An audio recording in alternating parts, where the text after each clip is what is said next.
Ítem SCP-220. 2 son compañía. Clasificación del objeto: seguro. Procedimientos especiales de contención. SCP-220 es mantenido en un condominio vacío en una propiedad recientemente adquirida por el sector de investigación 9. El sujeto cree que el edificio está habitado por otros residentes, y se le debe permitir seguir creyendo en esto. Una parada de bus falsa ha sido instalada cerca de la entrada del edificio. Esta medida se ha probado como suficiente para desmotivar a SCP-220 de salir de su perímetro de contención.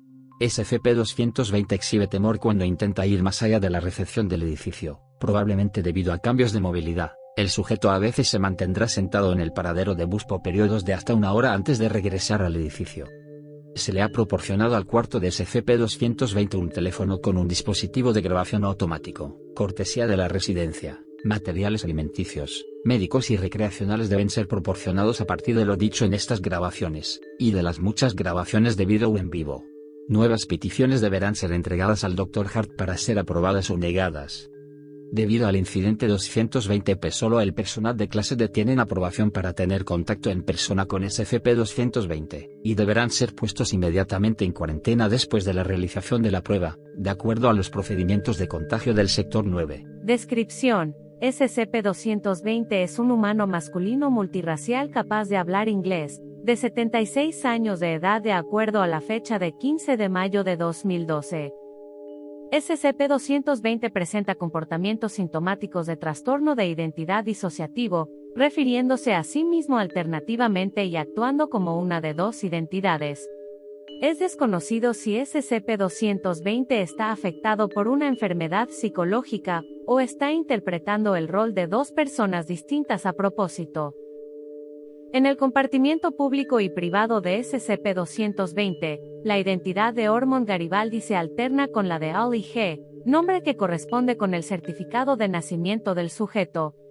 Cualquier individuo que interactúe con SCP-220 en persona estará totalmente convencido de que estas identidades son dos personas totalmente distintas. Dos variaciones de este fenómeno han sido observadas. SCP-220 se presenta como Ali Ormond, y se refiere a la otra persona como un amigo o pariente. En este caso, incluso cuando se les ha informado previamente de la condición de SCP-220, los sujetos aceptan inmediatamente las cosas dichas por SCP-220 como verdades.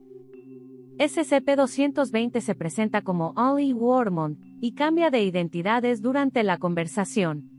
Las diferencias entre estas dos personas no son drásticas, pero las grabaciones demuestran que el cambio siempre está acompañado por un cambio marcado en postura, tono de voz y ritmo del habla, y de la personalidad. Aún así, la persona conversando con SCP-220 no percibirá el cambio, pero reaccionará como si uno de los individuos ha salido de la habitación, y el otro ha entrado en su lugar. En casos raros, los sujetos de prueba actuarán como si estuvieran conversando con ambos Ali y Ormond al mismo tiempo. A pesar de la naturaleza anómala de ambas conversaciones, los sujetos de prueba no exhiben miedo o pánico durante, o cuando se les pregunta acerca del tiempo que pasaron con SCP-220.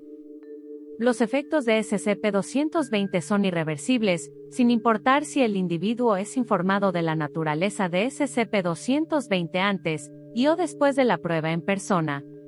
Dentro de 4 a 6 horas de contacto con SCP-220, los individuos afectados muestran signos de desorientación ligera, olvidando el propósito con el que entraron al cuarto o el tema de la conversación.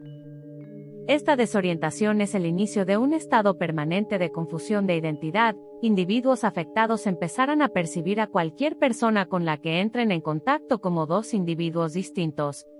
El afligido hablará a una sola persona como si estuviera hablando a dos al mismo tiempo, o alternara entre dos conversaciones distintas.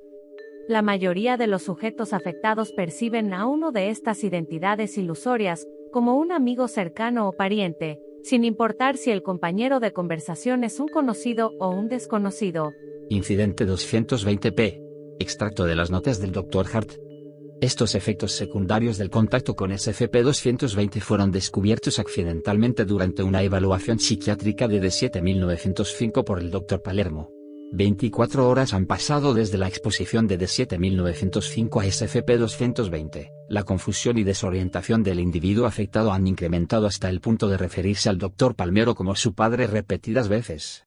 Durante el minuto 30 de la entrevista, grabaciones indican que el Dr. Palmero también empezó a mostrar síntomas de confusión y desorientación, alternativamente refiriéndose al entrevistado de 7905 como su hijo.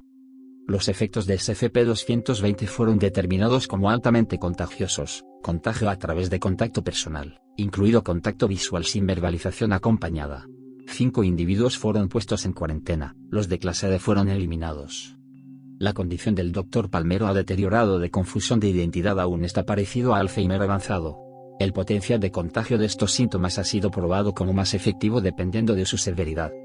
Fin de relato del incidente.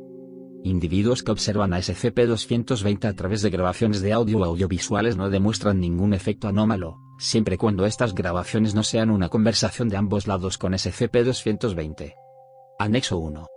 El día 26 de enero de 2012, SCP-220 recibió un moretón después de caerse. D9120, bajo la fachada de ser uno de los habitantes del edificio, fue ordenado a tratar las heridas del sujeto. La angustia emocional de SCP-220 fue observada exacerbando sus efectos anómalos en D9120, quien quedó rápidamente desorientado, olvidando su objetivo. Y se le fue ordenado a D9002 ir a recuperar a D9120 del sitio de contención, y fue indispuesto por estos síntomas a un ritmo notablemente más lento. D9120 y D9002 fueron subsecuentemente puestos en cuarentena y remotamente eutanizados. Anexo 2. La siguiente es una completa lista de los pedidos de SCP-220 a través del teléfono. Peticiones autorizadas y comidas fueron entregadas mientras SCP-220 estaba ocupado con su rutina diaria de caminar 5 veces a través de la recepción del edificio. Peticiones negadas son notificadas con una nota de disculpas del gerente del condominio, explicando la inhabilidad de entrar el objeto.